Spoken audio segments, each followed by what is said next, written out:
سلامونه ملګرو، هیله ده ټول به جوړه وروغ یا صحتمند به وئ. متي الله جرمل یم. راغلی یم نن تاسو ته د لیست د یو بلې ویډیو سره چې په دې کې موږ تاسو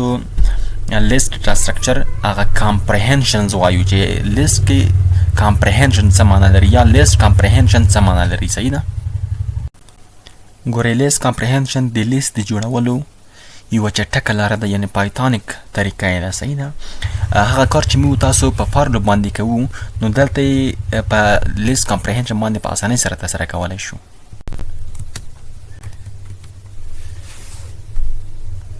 یعنې لیست کامپریهنشن د موږ کوډ چې کوم دی دا لنډوي، کموي او کوډ د لوستل چې کوم دی موږ چې کوډ لولو دا هم اسانه کوي او د کوډ د اجرا چې کومه ده هغه کوم اکزیکیوشن چې کوم دی هغه ډېر تیزیږي او په چټکۍ سره ترسره کیږي. او بله مهمه خبر دا ده چې لیست کامپریهنشن چې کوم دی دغه په ډیټا ساینس او ماشین لرنینګ کې هم زیات استعمالیږي. راځو ګورئ، موږ تاسو فارلوپ کې یو مثال کاروم. هغه څه چې فارلوپ کې موږ کولی شو په لیست کامپریهنشن کې په ډېر اسانۍ او په یو کرښه کې یا په یو لاین کې ترسره کولی شو. لکه څنګه زه نمبر خلم، یعنې نمز از ایکول ټو 50 سره په خالي سره. صحیح ده؟ غواړم چې دغه لیست ته نمبر ور اډ کړم. دا څنګه موږ تاسو سرته رسولی شو؟ نو داسې ورته وایم چې فار آی ان رینج دی چا رینج ته 5 پورې زیاتونه غواړم. 5 خپل نه د شامل د 0 تر 5 پورې کیږي. اوس دلته تاسو ورته وایم چې د نمز ډاټ اپینډ آی. ما تاسو ته اپینډ فنکشن ویلی وه چې اپینډ فنکشن لیست ته نوي آیټم څه لیکوي؟ اډ کوي، یعنې ور اضافه کوي یې لیست ته. نو دلته دغه رینج فنکشن چې کومه ده ما ته د 0 نه تر 4 پورې عددونه جنریټ کوي او دا چیرته سټور دي؟ دا په آی کې سټور دي. چې په آی کې سټور شو زه ورته وایم چې دغه لیست ته د اپینډ کړه شی د آی چې کوم نمبر جنریټ شوي دی هغه به دلته ورشي او په آخر کې ورته وایم چې ما ته پرنټ کړه چې ما ته پرنټ کړه نمز ما ته پرنټ کړه. اوس که چیرته زه دا پرنټ کړم تاسو یې دلته کتلی شئ. ما پرنټ کړل، ما ته په لیست کې د 0 نه تر 4 پورې عددونه څه لیکله را پرنټ کړل. نو دغې ته ویل کېږي د فارلوپ په ترو سره لیست یو شی اټکول. ښه، زه فارلوپ نه غواړم، زه غواړم چې تاسو ته لنډه طریقه استعمال کړم چې لیست کامپریهنشن دی. هغه څنګه؟ هغه داسې نمز په نوم باندې وریبل خلم په اسانه توګه لیست ولیکه. نو په لیست کې داسې ورته ووایه آی فار آی ان رینج د چا سره؟ رینج د 5 سره. نو بس ورته ووایه چې پرنټ کړه د نمز ماته پرنټ کړه په دې ډول سره. صحیح ده؟ لکه چیرې چې زه بیا رن کړم ماته په هماغه ډول باندې نتیجه راکړه. یعنې په یو لاین کې مو تاسو دغه بسته کوډ ولیکو. دا ریډیبل نه دی، مطلب یو څه خسته کون وي د بعضو کسانو لپاره چې بګنرس وي. نو په اسانۍ سره دا دي. آی اوس دلته زه تاسو ته دغه لیست کمپریهنشن یو سنټکس ښیم، بیا د هغې څخه وروسته تاسو په هره برخه یې تاسو څه لیکئ پوهیږئ. سنټکس چې داسې دی چې لایک expression for item in iterable. صحیح ده؟ دغه سنټکس ده، دغه سنټکس. اوس دلته تاسو آی چې دی دا ایکسپریشن دی، فارلوپ خپله فارلوپ دی، آی چې دی دا آیټم دی. صحیح ده؟ آی چې دی آیټم دی، ان خپله کیورډ دی او د هغې څخه وروسته رینج فنکشن ده. دلته فنکشن هم وکولی شي او بل لیست او ټپل همداسې نورې ډاټا سټرکچر هم دلې کارولی شي. صحیح ده؟ نو دغه لومړی ایکسپریشن هغه څه چې موږ یې غواړو. زه غواړم چې نمبر یعنې آی نمبر چې کوم دی هغه ماته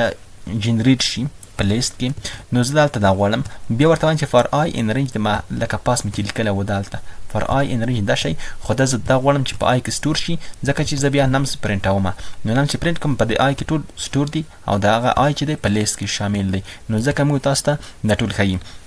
نو په دې ډول سره دغه هیله ده چې تاسو پوه شوي یاست د سټرکچر یې. زه اوس تاسو دلته یو څو نور اګزامپلز هم کاروم، بیا د هغې څخه وروسته تاسو په اسانۍ سره تاسو پوهېږئ. ګوره زه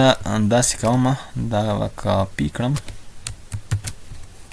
په دې ډول سره او د کمیټ نه مې وباسم. دلته زه اوس داسې ورته وایم چې ما په کار شی دی، زما په کار آی ضرب آی دی، یعنی کوم نمبر چې دلته جنریټ کیږي لکه دلته 0 1 2 3 د مربع شي بعد 0 مربع کا 0 کې یو مربع کا یو کیږي او 2 مربع کا 4 کیږي 3 مربع کا 9 کیږي 4 مربع کا 2 کیږي 14 کیږي نو دا په دې کې بعد ماته ډسپلی شي کله چې زه دا رن کړم تاسو ورته وګورئ دا دی 0 1 4 9 او 14 ماته پرینټ کړل په ځای د دې چې ماته سیمپل عدد پرینټ کړي نو دا غزما په کار څه شي دی مربع کول دی یو عدد دی نو ځکه ما ورته وی چې نور ما غره ته پرینټوا خو دلته مربع کول ته ایکسپریشن ویل کیږي صحیح ده دته ایکسپریشن ویل کیږي په دې ډول سره اوس یو بل مثال هغه مثال نه تاسو ته ریل اگزامپل کارم تاسو ته پروژه کې بیا زیات په دات خوري لایک نیمز دی صحیح ده په نیمز کې د یو لیست په دې کې دی لایک علي او همدارنګه زیارمل او خان ګره ټول په لوور کیس کې دي صحیح ده زه غواړم چې دا اپر کیس ته واړم نو ریزلټ is equal to دلته به تاسو لیست کمپریهنشن کاروئ داسې وکړه چې name dot upper name dot upper زما په کار دی یعنی نمونه کې چې نیم دی هغه ما په کار دی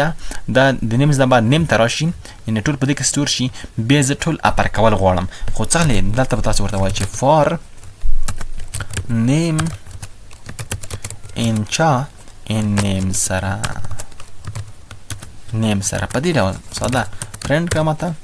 ریزلټ کله چې تا ریزلټ پرینټ کړئ نو ته به اوس وښیي چې ټول په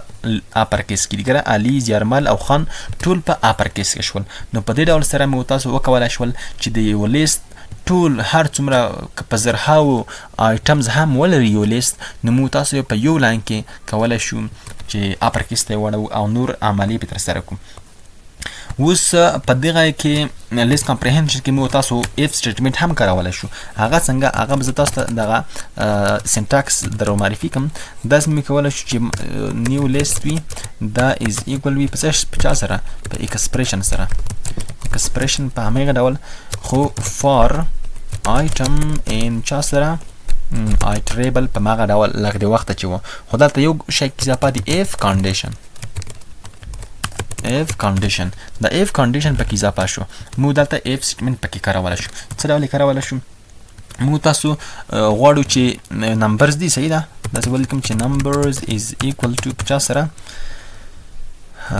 یعنی ډېر نمبر دي صحیح ده نو اوس په دې کې زه غواړم چې ماته هغه ایون نمبر را ډسپلی شي یعنی هغه نمبر زه غواړم چې کوم جفت دي صحیح ده داسې لیکم چې x for چا سره for x in چا ان رینج دی یو رخ بعد نمبر مې ولرو تر لاس پورې نمبر ماته جنریټ کړه نو دا به تر لاس پورې نمبر جنریټ په دې کې لاس نمبرو کې زه غواړم چې کته جفت عدد ماته ډسپلی شي یعنی 2 4 او همدارنګه 5 8 دغه نمبر زه غواړم صحیح ده نو دلته به تاسو اف کنډیشن ورته وکړئ اف x ماډیولس بای چا سره بای 2 خو که چیرته باقي مانده څو شوله 0 شوه دغه چې دی دغه د ایون نمبر دی لپاره دی چې غواړئ ایون نمبر معلوم کړي نو ته به داسې ورته وایي چې ایکس به پر دغه 2 تقسیموي که چیرته یې باقي مانده 0 شوه نو څه به وشي نو هغه جفت عدد دی او نور چې دی هغه ټول طاق عدد دی نو پرینټ کړه ماته چې پرینټ کړم دغه نمبرز پرینټ کړه دې ډول سره که چیرته زه دا پرینټ کړم ماته به جفت عدد وښیي ګوره ټول 0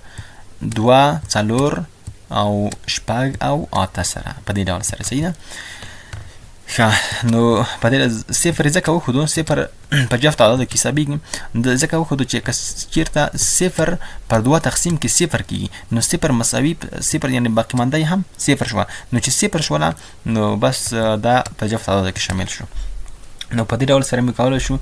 چې جفت عدد کو که چېرته مطلب طاق عدد غواړي نو دا صرف ناٹ ایکول کا په دې ډول سره صحیح ده نو موږ ته طاق عدد وښیي تاسو ورته وګورئ 1 3 5 او 9 په دې ډول سره ښه اوس کولی شو تاسو په دې کې if else statement هم اضافه کړو if else statement هغه څنګه هغه داسې د تاسو سینټاکس دلته ووایم سینټاکس داسې شی دی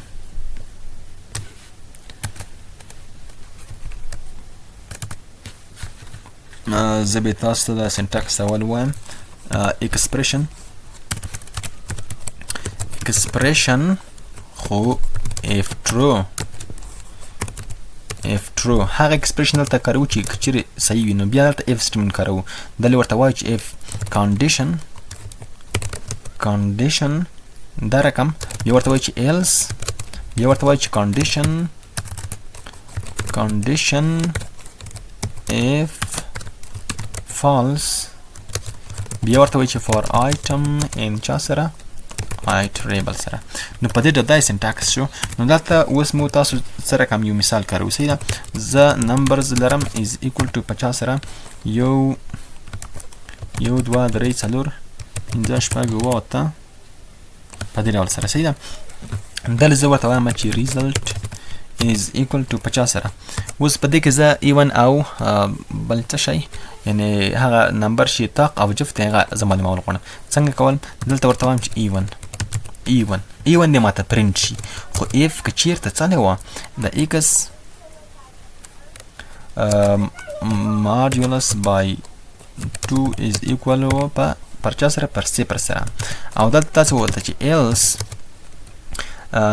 ماته به پرنټوي odd په کوم وخت کې مطلب کوم وخت کې چې x په 2 وویشل شي او ماډیولس یې مطلب ریمایندر یې هغه 0 نشو نو ماته به odd پرنټوي چې دا طاقه دی صحیح ده نو for x in چا سره in number سره په دې ډول سره نو دا هغه سینټاکس و نو په دې ډول سره مې کولی شو چې دغه کار ترسره کړو نو پرنټ کړه ماته چې شی result اوس که چېرته موږ تاسو پرنټ کړو ګوره ورته موږ ته تاسو دا رقم پرنټوي بس ته لیست پرنټوي په دې کې وي یو چې دی طاق دی آډ دی وینې آډ دوه چې دی جفت دی درې چې دی بیا آډ دی او څلور چې دی بیا ایون دی آډ ایون نو په دې ډول سره موږ تاسو وکولی شول چې موږ کومه لیست باندې فلټریشن ولګوو یعنې داسې فلټریشن چې موږ تاسو ته وښیي چې د آډ دی د کوم مطلب جفت دی کوم طاق دی او په دې ډول سره مثالونه ډېر زیات دي خو داسې دی چې وخت کم دی تاسو صرف او صرف د سینټاکس سره بلد شئ او یو څه مثالونه اګزامپلز پکې وکاروئ له ځان څخه او د کوم اګزامپل چې ما تاسو ته کار کړل دا هم پکې وکاروئ نو تاسو سره به ډېره مرسته وکړي په راتلونکي کې به تاسو وکولی شئ چې په لیست کمپریهنشن کار وکړئ او د دې په وسیله سره تاسو وکولی شئ چې مطلب زیات کارونه ترسره کړئ او په هر انټرویو کې په هر امتحان کې تاسو بریالي اوسئ نو هیله ده چې په ویډیو باندې پوه شوي یئ او کومه پوښتنه وي کمنټ کې ولیکئ او زما سره د یوټیوب چینل کې ما کمیونټي جوړه کړې هلته هم تاسو پوښتنې کولی شئ او په واتساپ چینل او ګروپ لرم هلته هم تاسو کولی شئ چې تاسو زما څخه پوښتنه وکړئ دې په اړه نو د خدای په امان ښې چارې تر بلې ویډیو پورې مو په لوی رب سپارم خدای په امان